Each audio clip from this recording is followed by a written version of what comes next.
সামনে তোমার ডেলিভারি আর তুমি রোজা রাখছো? নর্মাল তোমার ডেলিভারি হবে, দেখবে সিজার করতে হবে, আর কিছু হয়ে না যায় এমন মন্তব্যই কিন্তু আমাকে শুনতে হয়েছিল। Hello guys, welcome back our new video. নতুন একটি সকাল, নতুন একটি দিন।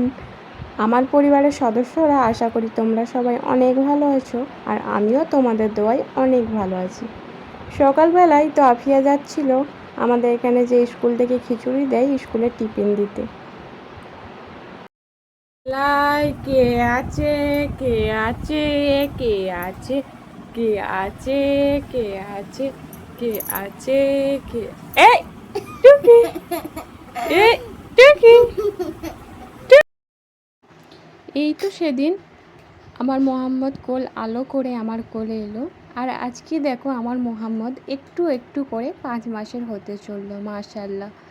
আমি কিন্তু একটু একটু করে ওর সব ছোট থেকে বড় হওয়া আমার চোখের সামনে দেখছি, আর বেশ ভালো লাগছে। আমরা মারা কিন্তু বাচ্চাদের জন্যে সব স্যাক্রিফাইস করতে পারি। নিজের ঘুম, নিজের টাইমে খাওয়া দাওয়া, নিজের পরিপাটি হয়ে থাকা, সব কিছু বিসর্জন দিয়ে ওদেরকে পরিপাটি করে রাখি। আমার মোহাম্মদ তখন 9 মাসের পেটে আমার। তো তখন পবিত্র রমজান মাস, সবাই মানা করছিল রোজা রাখিস না, এই সময় রোজা রাখা ভালো নেই, তুই শুকাবি, বাচ্চাও তোর সঙ্গে শুকাবে। আমি একটাই কথা বলেছিলাম, না, আমি রোজা রাখব। আমি রোজা রাখলে আমার বাচ্চাও রোজা রাখবে। আমাদের 30-30 60টা রোজা হবে। তো সেই ওয়াদা নিয়েই আমি কিন্তু রোজা রাখছিলাম। তো 15টা রোজা সেদিন বিকেল থেকে আসরের নামাজ পড়লাম, বিকেল থেকেই পেটে একটু একটু একটু একটু যন্ত্রণা। তো সেই থেকেই আমার মা বলল, রোজা রাখো না, রোজা আজকে ভেঙে ফেলো, রোজা এমনিতেই হবে না। আমি বললাম, না মা, আমি রোজাটা শেষ করি।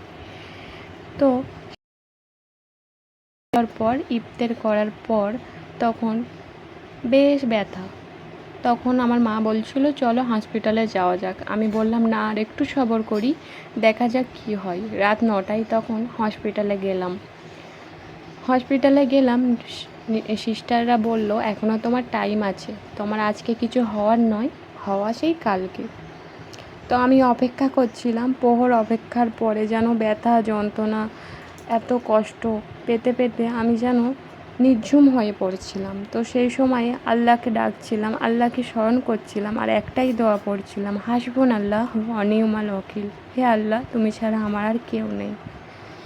তো আমার আল্লাহ সেই আমার ডাক হয়তো শুনেছিল। তো তখন বাজে ভোর 4টে। সেই সময় সেহরির টাইমে আমার মোহাম্মদ কোল আলো করে আমার কোলে এলো।